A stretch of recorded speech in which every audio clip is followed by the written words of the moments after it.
Have you ever stumbled across a story online that hits you so hard it doesn't even feel like just some random post? Today I was scrolling through Reddit and found a few stories like that. Way too real, way too creepy to ignore. I've got a feeling you're going to want to hear these. So, no more waiting, let's dive right in. Story 1. Can someone help me? I originally posted this somewhere else, but it was removed. I don't know what to do. I am terrified. 3 days ago, my ultrasound messed up, or something messed up. The screen was glitching, and I swear it looked like my baby was appearing and then disappearing. According to the ultrasound, I was pregnant, not pregnant, pregnant, not pregnant, pregnant. However, this was impossible because I was very clearly pregnant. I was /M in my 3rd trimester. My belly is swollen like a goddamn balloon. I expected the nurse to have some kind of answer. But from the pale look on her face as she performed my ultrasound after once again checking my stomach, a sickly feeling coiled in the pit of my gut. "Sorry," she said, her eyes glued to the display. She had a nervous habit of biting her nails. "I think there's a problem with the output." The nurse called for a technician, who arrived quickly and confirmed there was nothing wrong. I caught the frantic look between them, the two of them trying to justify the problem with big words I didn't fully understand. "Oh, it's probably some kind of fault," she said. "It's no problem. It's just the monitor." She kept smiling and laughing, but every time her sharp manicure pricked my belly, I realized she was trembling. She tried again when I was getting restless. The ice-cold jelly on my skin was starting to dry. The nurse applied more, and I had to bite back a hiss. She didn't need more. This woman was stalling for whatever reason, and it was driving me insane. "All right."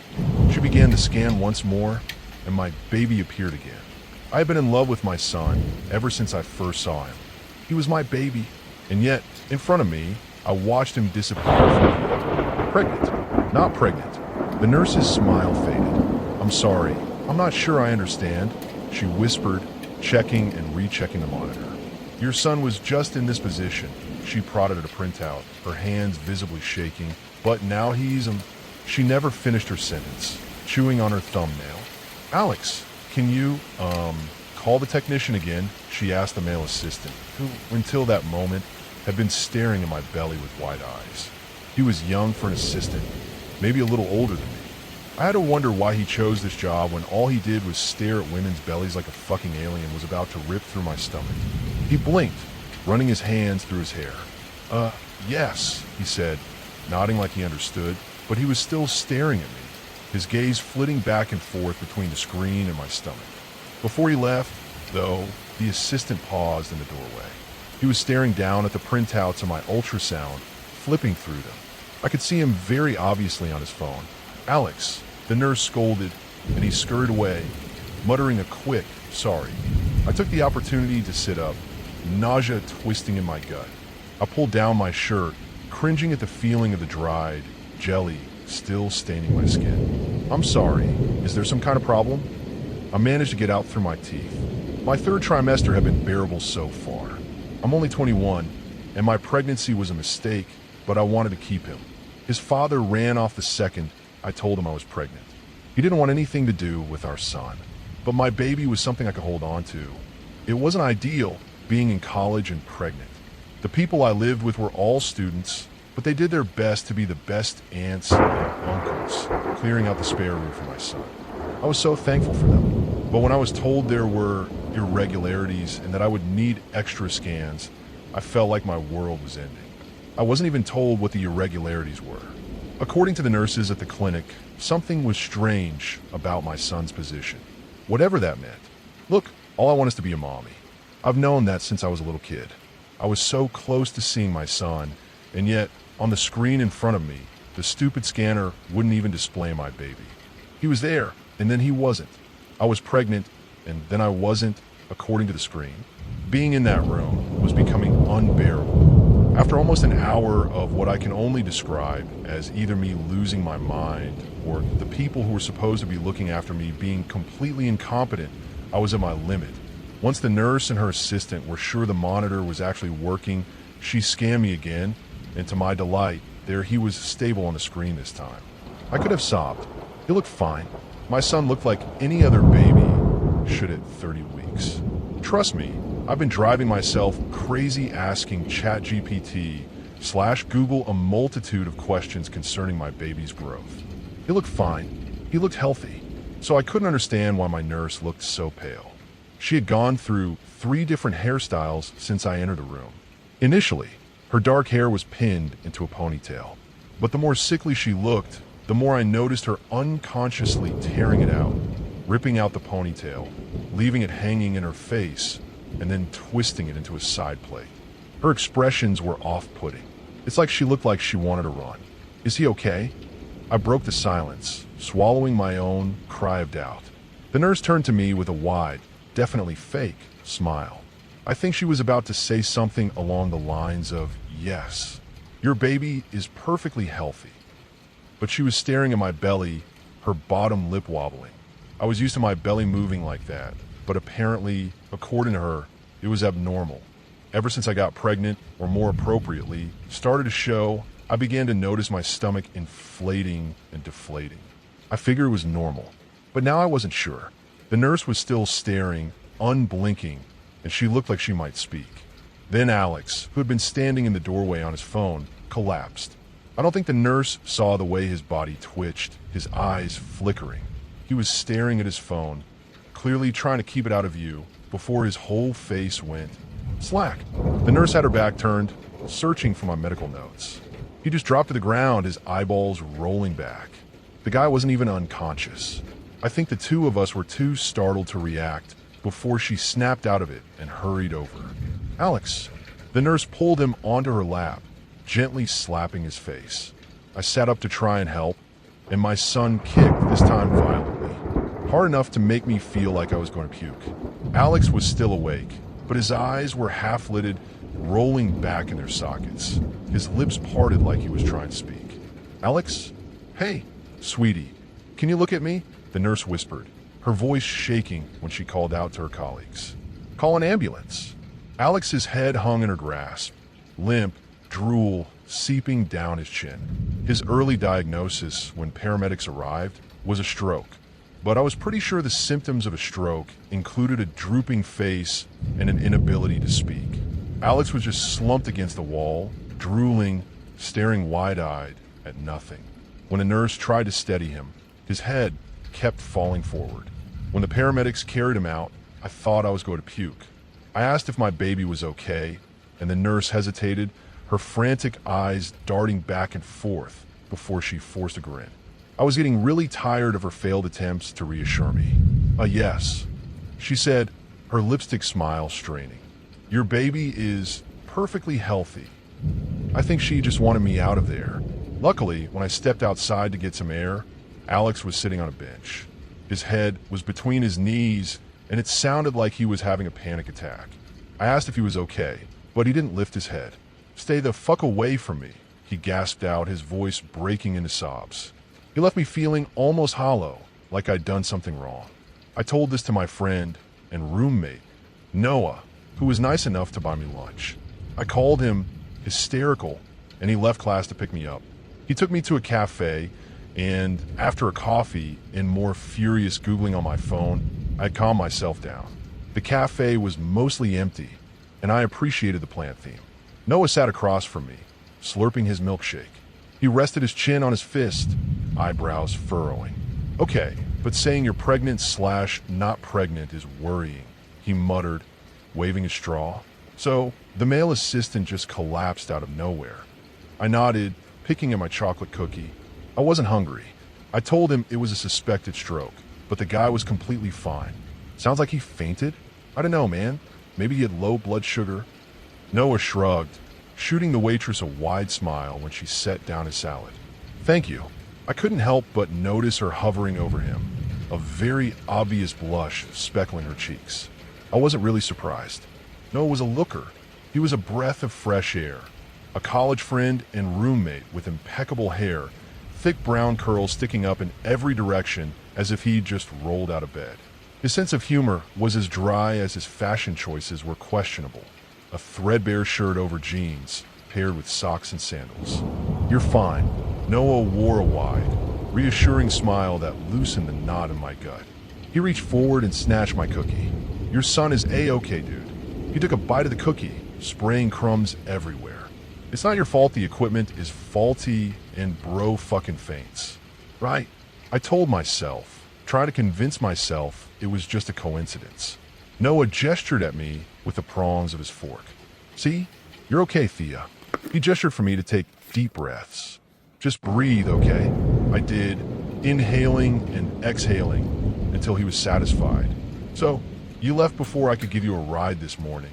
Noah jumped into the conversation as usual. Tessa is working tonight, and Harry is still... He scrunched up his nose. Well, he's just being Harry. I was surprised when my baby kicked. Noah started hacking away at his salad, forking up mouthfuls of pasta. You forgot to do the washing up, so I had to do them. Washing up wasn't my top priority at that moment. Noah, however, was a clean freak. His grin was teasing, but he looked pissed. Pregnancy doesn't exclude you from washing up your own dirty dishes, you know. I had an appetite again, picking at the cookie. Tessa is going to murder me. No, I'm going to murder you. Noah scoffed, getting salad dressing all over his chin. He was a messy eater. You're going to be a mom soon. You can't keep all your meals literally rotting under your breath. When Noah's grip slackened on his fork, freezing mid-chew, a single piece of pasta sliding down his chin, I thought he was screwing around. But then his head dipped forward, suddenly, knocking his milkshake across the table. I grabbed his face before he could smack nose first into his salad. And when I looked at him, his eyes were rolling back, lips parting and then squeezing together. When I managed to force his head up, his eyes were open, but it was like he wasn't seeing me. His gaze was lazy and slow, unfocused eyes drinking me in. I immediately asked for help, and the waitress was quick to call an ambulance. No, I had to hold his head up. His whole body was wrong. Like it was limp, like he didn't understand his limbs, like he was boneless, his body more liquid than solid. His hands fell to his sides, his head dropping into my hands. I watched his fingers twitch, curling in a fist before slowly finding his mouth and sucking on them. The waitress distanced herself when he started drooling, lips breaking into a grin. When he toppled off his chair, curling into himself, the waitress started shooting me odd looks like I was somehow involved. I had to keep telling her that whatever was happening wasn't a prank. Noah wasn't trying to scare her. He clearly needed help. I was embarrassed, and it was hard enough helping him while pregnant. No, I couldn't resist a shriek, my voice shuddering. My belly kicked again, this time hard enough to hurt. I felt my son more than I ever had before, his violent kicking sending waves of agony across my gut. I was ready to grab and carry my roommate out of there, since we had already garnered an audience with their phones out, when Noah's body jerked. His head snapped us half-lidded eyes finding me. He stared down at his hands slimy with his own saliva, before jumping to unsteady feet and stumbling back, knocking a chair over. What the fuck? He kept saying it over and over and over again, his voice scrambling into a shriek. I tried to follow him, but he kept taking steps back, like he was fucking scared of me. He didn't say anything else, staggering out of the door, walking straight into someone. Noah didn't come back. I went home, and Tessa, my roommate, was in the kitchen cooking dinner. Harry, my other roommate, was still in bed. He'd been in bed for a while. I heard Noah sneak in around midnight. Drunk, he announced his presence. Hello, fuckers, before slamming his bedroom door shut. I texted him, "Are you okay? What happened earlier?" But the message didn't deliver. Later that night, I slept with my hands cradling my baby. I sang to him, promising he was loved, beautiful. All I want is my son to be born healthy. And holding my belly, I could trick myself into believing he was in my arms. When I woke, however, it was silent. I couldn't feel the warmth of my bed sheets and my pillows. Instead, I felt like I was floating. And around me, a slow, gentle BA bump sound. It was so warm, and yet I couldn't stretch out my body. I was stuck curled into myself, and I couldn't scream. I had a mouth, but I couldn't move it. I couldn't fucking scream. Something was very fucking wrong. Something was wrapped around me, enveloping me, suffocating me. I felt like I was swimming, but there was no surface, no breakthrough where I could breathe, and somehow I didn't need to breathe. I knew I had to, but every time I panicked and thought I was going to suffocate, nothing happened. Oh God, I was drowning. I kicked, but I couldn't move. I kicked again and again. I couldn't move, stuck in the same position. My body felt twisted and wrong. I don't know how long I was stuck, how long I couldn't breathe for. It felt like a fucking eternity, and just the thought of it gives me a panic attack. I can't remember when whatever it was let me go. I woke up face down on my carpet in a fresh puddle of drool. I immediately checked my belly. He seems fine. He was still kicking. When I tried to open my door, it was locked. I pounded my fist against it, already panicking. What did you do to Harry? Noah was on the other side, his voice different, colder. I found my voice. What are you talking about? Harry, Noah said through his teeth. Look, Thea, I'm trying here, he whispered. But after what you did to me yesterday, and whatever the fuck happened to Harry, don't speak to her like that, Tessa hissed. This is just a precaution, all right? Precaution? What happened to Harry? I demanded, surprised, when my son gave me a morning kick. I felt like I was being beaten up. Oh, Harry, Noah spluttered. Do you mean the guy rolling around his bed, who won't say a fucking word? He groaned. Okay, we can fix this. I'm looking for help. You're gonna be okay. Just stay there until we figure this out. All right. They brought me food throughout the day, but kept their distance. Noah produced handcuffs from his jeans, and Tessa slapped them out of his hands. Look, I can understand they're scared. I am too. Something is wrong with me. Whatever happened last night, I thought it was a dream. But there are scratches all over my face, like I've clawed at my own skin. I wasn't fucking dreaming. I was somewhere else, with a heartbeat. Somewhere like I was swimming. I just remember being warm, and there was a heartbeat, and I couldn't breathe. I'm terrified something is wrong with my baby. Please tell me I'm wrong, asterisk. I have so many questions, but I'm terrified. Whatever this thing is, it affects predominantly males as well as me. Why just males? Edit. I just got a call from the clinic. The nurse said twins. I keep calling the others, but there's no answer. The door is locked. The nurse said that's the reason why there's irregularities. But twins? How is this even fucking possible? Edit 2. The kicking is getting worse. I'm in so much pain, please get me. Is it normal for my son to be kicking this violently? Story 2.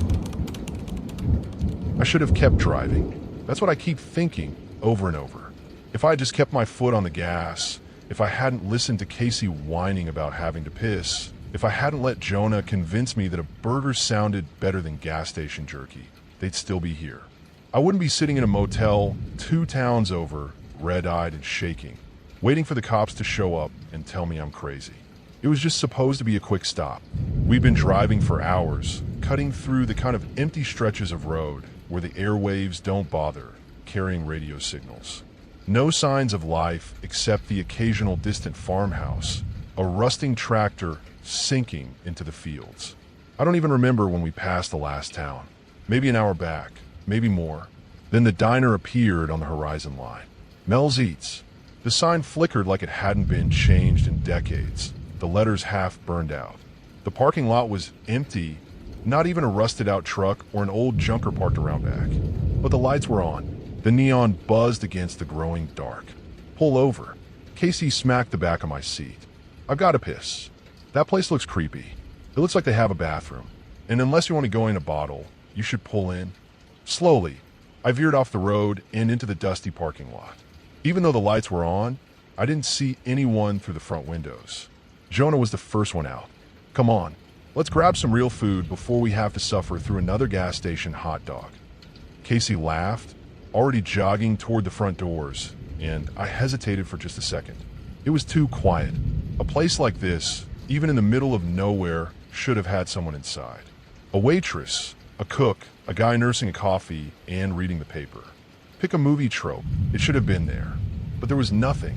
The diner was normal. Checkerboard floors, vinyl booths with peeling cushions, a jukebox against the wall that looked like it hadn't played a song in years. The lights were too bright. Everything was spotless, but no one was there. Jonah whistled, the sound too loud in the silence. Maybe they're out back. Casey drummed her hands against the counter. I don't know, guys. This feels weird. I'm with Casey on this. It feels weird. I gestured over my shoulder. We should just ditch it. I'm hungry, Jonah insisted. Hey, come on.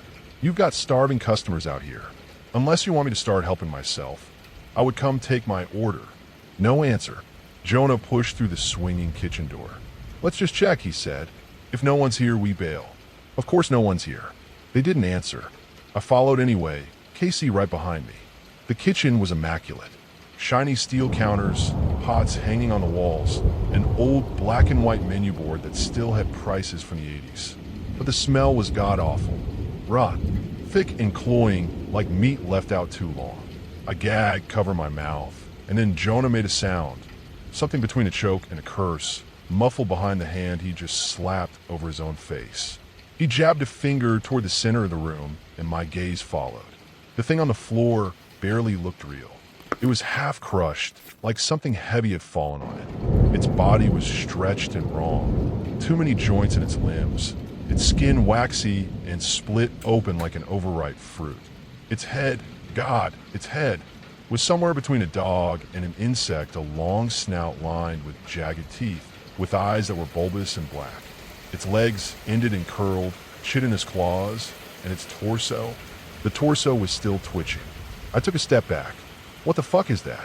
Jonah turned, face pale. We need to go. Casey made a wet, gasping noise, her hand clamped over her mouth. Guys!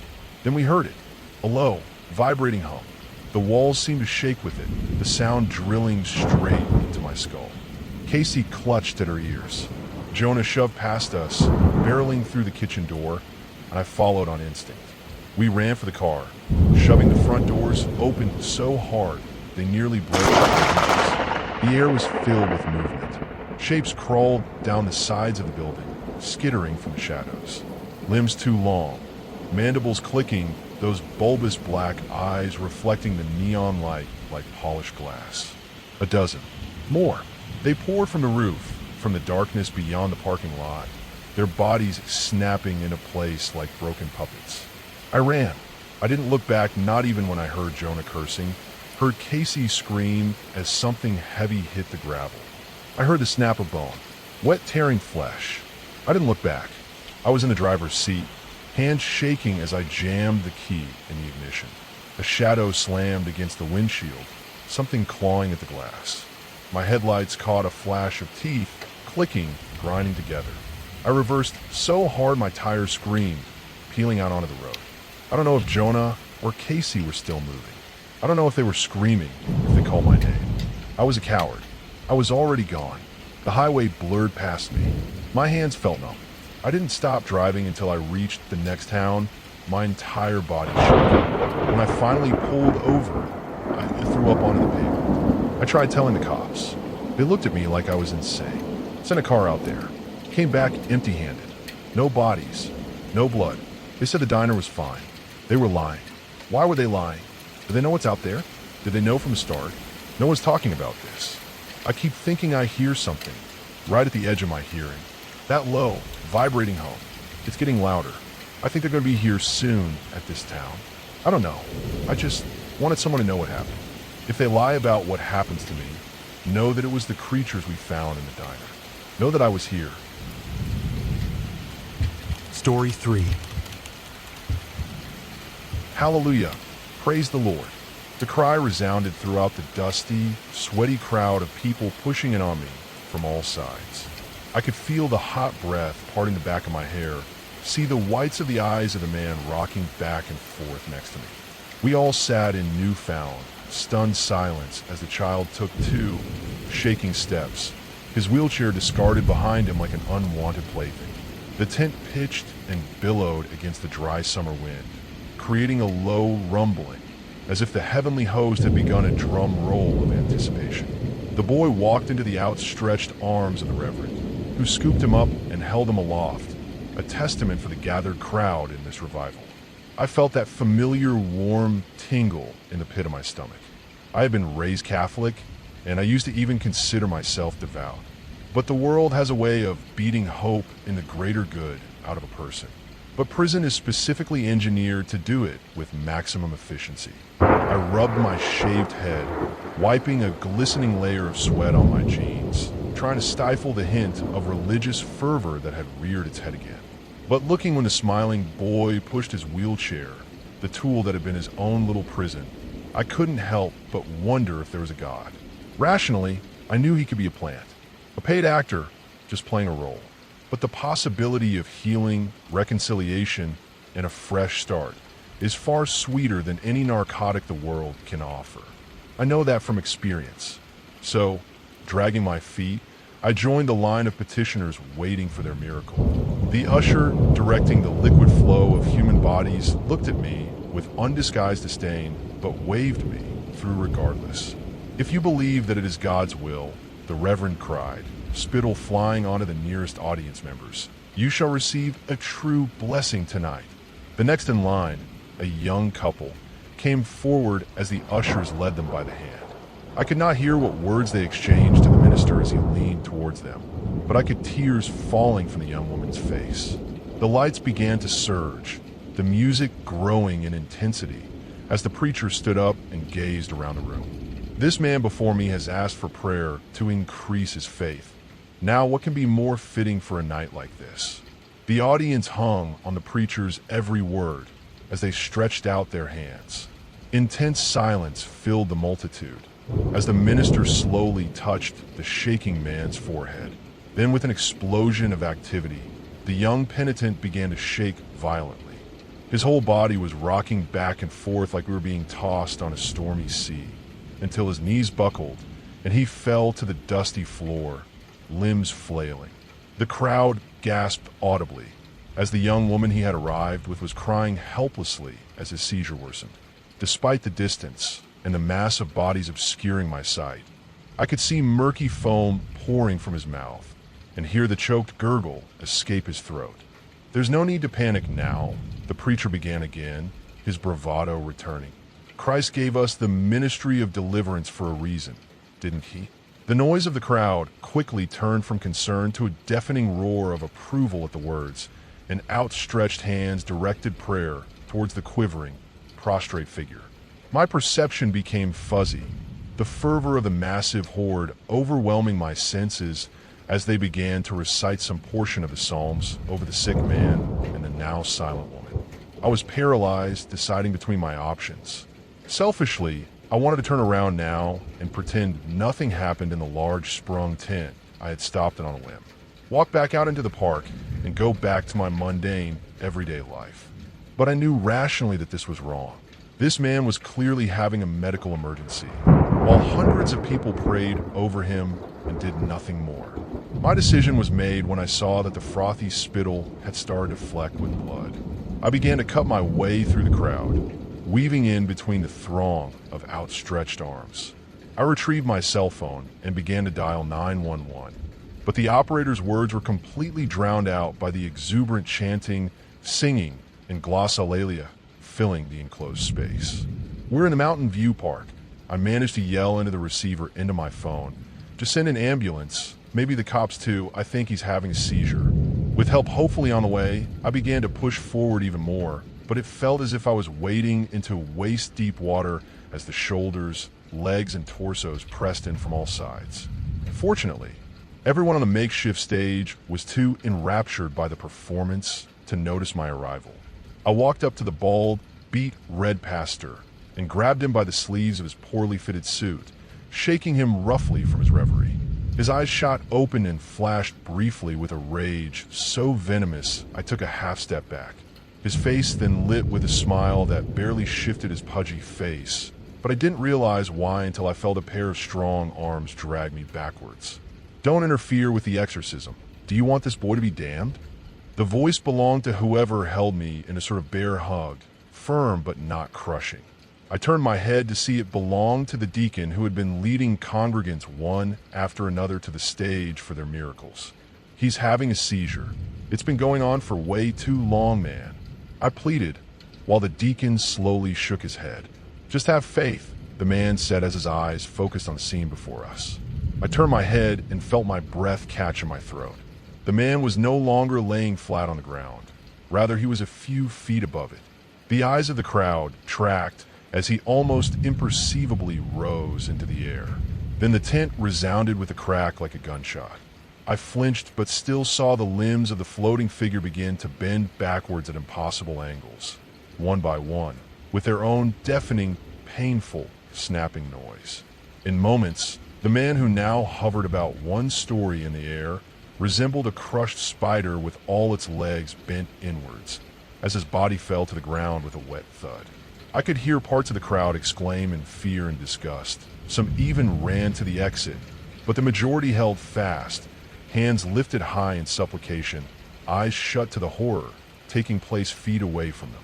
The stage itself was quiet, the crumpled form on the floor mercifully still in death.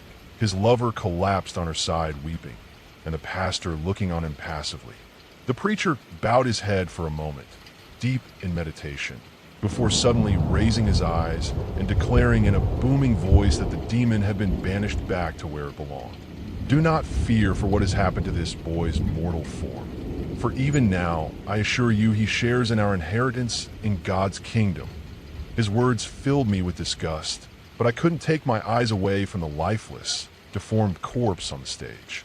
What I had seen was impossible, but those words brought me no comfort as I watched the limbs begin to twitch once more. While the crowd continued to pray in the religious ecstasy brought on by this dreadful miracle, the once dead form began to stand once more, arms and legs slowly returning to their original position as he straightened up. When the figure rose to his full height, he looked out towards the crowd, eyes glassy and dark. One by one, everyone present became aware of the new horrifying spectacle and reacted with shock and terror. The now sputtering minister started to lift his Bible and spout off some vain prayer when this thing quickly raised its hand over his forehead, in a mockery of how he had been anointed just minutes earlier in his life. The strung-up, lifeless puppet touched the face of the minister as he gaped like a fish out of water. At first, nothing seemed to change, but after a few moments, the already substantial girth of the suited charlatan's stomach began to bulge. He doubled over, a cry of pain and fear escaping his mouth, only for it to be followed by a puff of dark smoke. As the arms holding me began to loosen, I watched in pure fear as the smoke emitting from the man in front of me gave way to bright orange embers, and then his body erupted into red flames. In seconds, the wooden stage caught ablaze, and the whoosh of the fire was met by the cacophony of terrified cries as the crowd surged towards the exit. Finally wriggling free of my now slack-jawed captor, I began to follow the fleeing congregation, feeling my feet sinking into the soft flesh of those unfortunate enough to be caught by the stampede. The immense pressure of bodies tore through the thin walls of the tent as thick, dark smoke began to fill the enclosed space. I felt I was about to be choked by the weight of bodies crushing on me from all directions, combined with the copious amount of smoke I had already inhaled, but I finally burst out into the cold, clear night as the crowd finally rushed out the exit. I could hear the sirens coming from far off in response to my call, or the thick column of smoke I am still unsure. Screams echoed into the darkness as the now blazing tent caved inwards, dooming those who were either too slow or disoriented by the smoke. But the instant before the tent fell, I swear I saw a dark figure shoot out from the tent and ascend upwards in a blur of movement. In my mind, I can still faintly hear the hideous sound of what I can only imagine to be massive, leathery wings flapping through the cool, twilight air. I shivered, overwhelmed by the fear of both what I had seen and the horrible things I could only imagine, and for the first time in years, I prayed. Story 4. Dexter, we're monogamous. No, we're not. The hell do you mean we're not? Since when are we not? Dexter moved away from the table and grabbed a new beer from the fridge. Mia, are you messing with me right now? Me? Messing with you? You're the one who's texting in front of my face. This whole thing blew up when I saw him message someone with a heart emoji, and it definitely wasn't his mom. Dexter's defense was that he was just texting his secondary, some girl named Sunny that I was supposed to know about. Mia, why are you being like this? Like what? We've had this arrangement for over 2 years. What arrangement? It was crazy talk. I couldn't believe he had the balls to pretend this was normal. I don't remember ever discussing a secondary person, or whatever this is. He drank his beer, staring with his characteristic half-closed eyes, as if I had done something to bore, or annoy him. Do you want me to get the contract? What contract? The contract that we wrote together. That you signed. I was more confused than ever. Sure. Yes. Bring out the contract. Wordlessly, he went into his room. I could hear him pull out drawers and shuffle through papers. I swirled my finger over top of my wine glass, wondering if this was some stupid prank his friends egged him into doing. Any minute now, he was going to come out with a bouquet and sheepishly yell, "April Fools." And then I was going to ream him out because this whole gag had been unfunny and demeaning and stupid. But instead, he came out with a sheet of paper. It looked like a contract. Our polyamory relationship. Parties involved. Dexter, boyfriend. Mia, primary girlfriend. Sunny, secondary girlfriend. Date, redacted. Respect the hierarchy. Dexter and Mia are primary partners, meaning their relationship takes priority in major life decisions. Living arrangements, rent, etc. Dexter and Sunny share a secondary relationship. They reserve the right to see each other as long as it does not conflict with the primary relationship. All parties recognize that this is an open, ethical, non-monogamous relationship with mutual respect. I couldn't believe my eyes when I saw my signature at the bottom. My curlicule looked pretty much spot on, but I didn't remember signing this at all. Dexter, I struggled to find the right word. His face looked unamused, as if he was getting tired of my kidding around. Dexter, I'm sorry, I don't remember signing this. He rolled his eyes. Mia, come onorevole. I'm being serious. This isn't. I couldn't have signed this. Couldn't have. His side turned frustrated. Listen, if this is your way of renegotiating, that's fine. We can have a meeting. I'm always open to discussion, but there's no reason to diss Sunny like that. I was shocked at how defensive he was. Dexter, I'm not trying to diss anyone. I'm not lying. I swear on my mom's grave. My own grave. I do not remember Sunny at all. He looked at me with a frown and shook his head, more disappointed than anything. Listen, we can have a meeting tomorrow. Just stop pretending you don't know her. I didn't want to prod the bear, so I laid off him the rest of the evening. We finished our drinks, watched some TV, then we went to sleep. The following morning, Dexter dropped our weekend plans and made a reservation at a local sushi restaurant. Sunny was going to meet us there at noon for a renegotiation. I didn't know what to think. Over breakfast, I made a few delicate inquiries over Sunny, but Dexter was still quite offended. Apparently, this had been something all three of us had wanted. All three of us. I found it hard to believe, but did not push it any further. Instead, I scrounged through the photos on my phone, where I immediately noticed something was wrong. There was a new woman in all of them. It was hard to explain. It's like someone had individually doctored all my old photos to suddenly fit an extra person into each one. It was unsettling, to say the least. Dexter and I had this one iconic photo from our visit to the epic suspension bridge, where we were holding a small kiss at the end of the bridge. We occupied most of the frame. Except now, when I looked at the photo, somehow there was this shadowy, taller woman behind both of us. She had her hands across both of our waists and was blowing a kiss towards the camera. Who the hell? She was in nearly every photo. Evenings out at restaurants, family gatherings, board game nights, weddings, even in photos from our vacations, Milan, Rome. She even fucking joined us inside the Sistine Chapel. The strangest part was her look. I'm not going to beat around the bush, this was some kind of Photoshopped model. Like a Kylie Jenner / Kardashian type.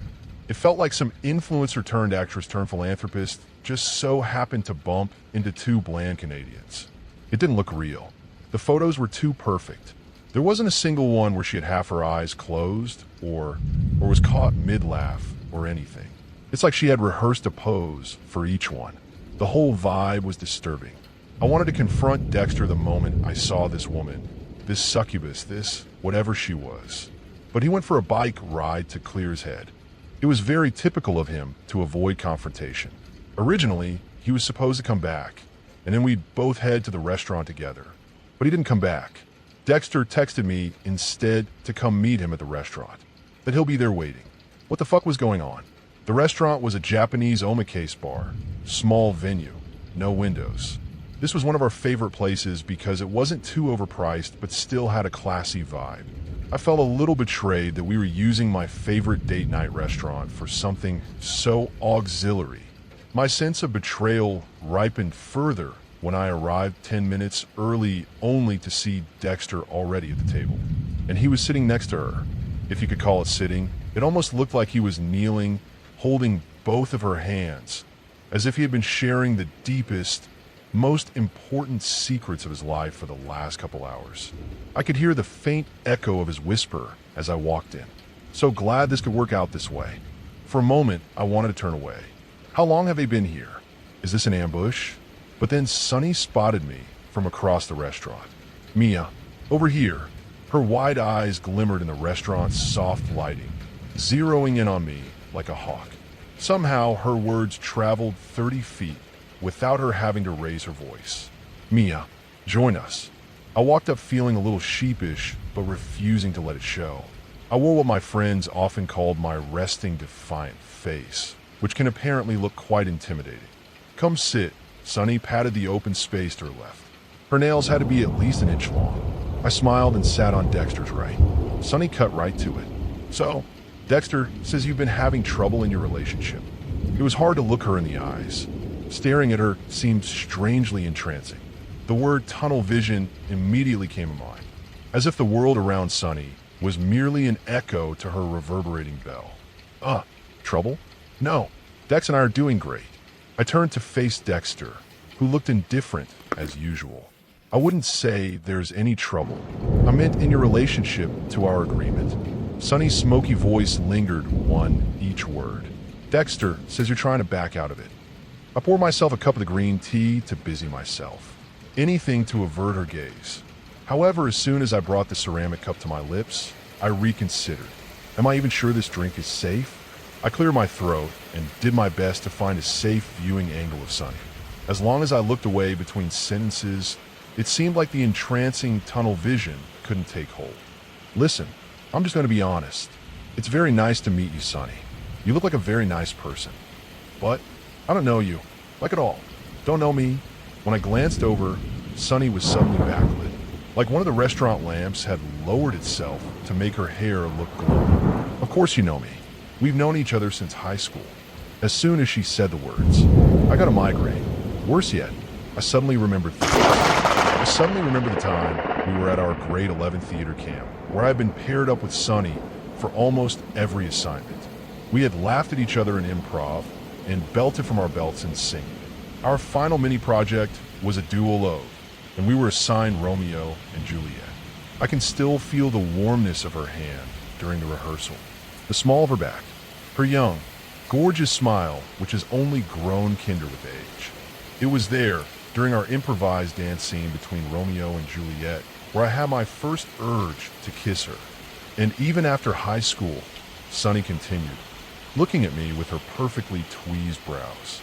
Are you saying you forgot our whole trip through Europe? Bright purple lights, music festival, Belgium. I was doing a lot more than just kissing Sunny. Some of these dance floors apparently let just about anything happen. My mind was assaulted with salacious imagery. Breasts, thighs, a throbbing want in my entire body. I had seen all of Sunny, and she had seen all of me. We've been romantically entwined for ages. We might have been on and off for a couple years, but she was always there for me. She would always be there for me. I smacked my plate, trying to mentally fend off the onslaught of so much imagery. It's not real. It feels real, but it's not real. It can't be real. Well, Dexter asked. He was offering me some of his dynamite roll. When did we order food? I politely declined and cleared my throat. There was still enough of me that knew Sunny was manifesting something. Somehow she was warping past events in my head. I forcibly stared at the empty plate beneath me. I don't know what's going on, but both Dexter and I are leaving. Dexter scoffed. Leaving? I don't think so. No one's leaving until you tell us what's wrong. Sunny's smoky voice sounded more alluring the longer I wasn't looking. That's how our meetings are supposed to work. Remember? I could tell she was trying to draw my gaze, but I wasn't having it. I slid off my seat in one quick movement. Dexter grabbed my wrist. Hey, I wrenched my hand. Let go. We struggled for a few seconds before Sunny stood up and assertively pronounced, Darlings, please. There is no need for this to be embarrassing. Dexter let go. I took this as an opening and backed away from the booth. And what a booth it was. The lighting was picture perfect. Sonny had the most artistically pleasing arrangement of sushi rolls I'd ever seen. Seaweed, rice, and sashimi arranged in flourishes that would have made Wes Anderson melt in his seat. I turned and bolted. "Mia!" Dexter yelled. At the door, I pulled a handle and ran outside. Only I didn't enter the outside lobby.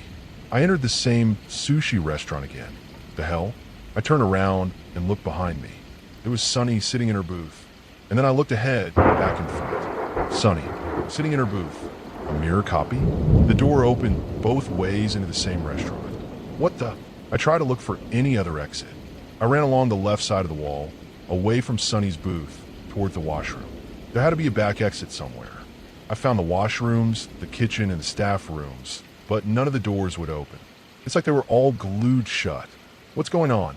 What is this?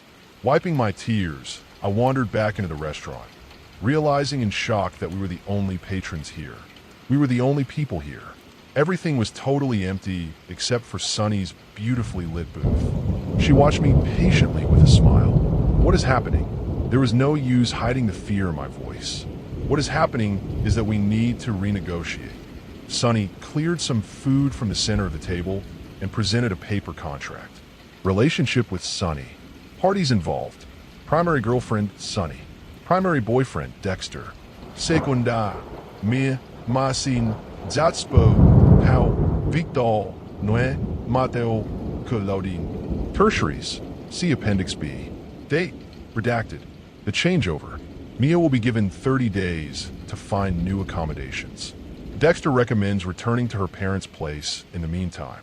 Mia is allowed to keep any and all of her original possessions. My jaw dropped. What the fuck? Avoiding Sonny's gaze, I instead turned to Dexter, who stared at me with a loosely apologetic frown. Dexter, what is all this? It is saying I have to move? We just moved in together like 6 months ago. You can't be serious. He cleared his throat and flattened his shirt across his newly formed pecs and six-pack. What is going on? I'm serious, Mia. I've done some thinking. You don't have what I want. There's some kind of aura exuding from Dexter now. He looked cleaner and better shaven than before. His cheekbones might have even been higher too. I didn't know how much this had to do with Sonny's influence, but I tried to see past it. I spoke to him as the boyfriend I had dated for over 2 years. Dexter, listen to me. I'm telling it to you straight as it is. Something's fucked. Don't follow Sonny. I pointed at her without turning a glance. You're like ensorcelled or something. If you care at all about yourself, your well-being, your future, just leave. This is not worth it. This isn't even about me anymore. Your life is at risk here. Sonny laughed a rich, lugubrious laugh and then drank some elaborate cocktail in the corner of my eye. Well, I want to stay with her, Dexter said, and you need a sign to make that happen. His finger planted itself on the contract. Dexter, you can't stay. If you don't sign, Sonny's smoky voice traveled right up to both my ears, as if she was whispering into both at the same time. You can never leave.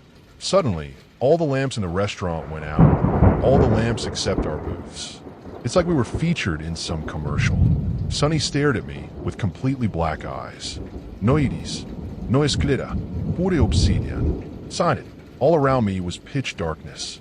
Was I even a restaurant anymore? A cold, stifling tightness caused my back to shiver. I signed on the dotted line. My curlicue never looked better. Good. Sonny snatched the page away, vanishing it somewhere behind her back. She smiled and sipped from her drink. You know, Mia, I don't think Dexter has ever loved you to begin with. Let's be honest. Her all-black eyes found mine again. I was flooded with more memories. Dexter forgetting our anniversary. His inappropriate joke by my dad's hospital bed. The time he compared my cooking to a toddler's in front of my entire family. My headache started to throb. In response, I unzipped my purse and pulled out my pepper spray. I mazed the fuck out of Sonny. The yellow spray shot her right in the face. She screamed and turned away. Dexter grabbed my arm. I grabbed his in return. Now, Dexter, let's get out of here. Forget Sonny. Fuck this contract. But he wrestled my hand and pried the pepper spray from my fingers. His chiseled jawline abruptly disappeared. He looked upset. His face was flush with shock and disappointment. I can't believe you, Mia. Pepper spray? Are you serious? Suddenly the lights were back, and we weren't alone in the restaurant. The patrons around me looked stupefied by my behavior. People around began to cough and waft the spray away from their table. I stepped back from our booth, which looked the same as the other booths. Sunny was keeled over in her seat, gagging and trying to clear her throat. A waiter shuffled over to our table, asking what had happened. A child across from us began to cry. I tore away and sprinted out the doors. This time I had no trouble entering the lobby. This time I had no trouble escaping back outside. I moved away from Dexter the next day. Told my family it was an emergency. They asked if he was being abusive, if I should involve the police in the situation. I said no, because it wasn't quite exactly like that. I didn't know exactly what was going on, except that I needed to get away. I just wanted to go. After that evening, 30 months of relationship had just gone up in smoke. All my memories of Dexter were now terrible. I figured some of them had to be true. He was far from the perfect boyfriend, but for all of them to be rotten? That couldn't be right. Why would I have been with someone for so long if they were so awful? In the effort of maintaining my self-respect, I convinced myself that Dexter was a good guy, that his image had been slandered by Sunny, which is still the only explanation I have, that she had altered my memories of him. I'm sorry I couldn't help you, Dexter, but the situation was beyond me. I hope you're able to find your own way out of it too. There's nothing else I can do. Although I've distanced myself away from Dexter and moved back in with my parents in a completely different part of the city, I still haven't been able to shake Sunny. She still texts me. She keeps asking to meet up. Apparently we're due for a catch-up. I see her randomly in coffee shops and food courts, but I always pack up and leave. I don't know who or what she is, but every time I see her, I get flooded with more bogus romantic events of our shared past. Our trip to Nicaragua, our skiing staycation, our St. Patrick's Day at the beach. It's reached a point where I can tell the memories are fake by the sheer volume. There's no way I would have had the time, not to mention the money, to go to half these places I'm suddenly remembering. So I'm saving up to move away. Thanks to my family lineage, I have an Italian passport. I'm going to try and restart my life somewhere around Florence, but who knows, I might even move to Spain or France. I know it's a big sudden change, but after these last couple months, I really need a way to reclaim myself. I just want my own life and my own inside my head back. That I want to start making memories that I know are real. Places I've been to, people I've seen. I want memories that belong to no one else but me. That's it for today's creepy Reddit tales. Before we go, I just want to say a quick thanks to all of you for watching, liking, and sticking around. You guys keep this channel going, and I'll be back soon with more stories. Drop a comment if you've got your own spooky tale to share, and I'll see you in the next one.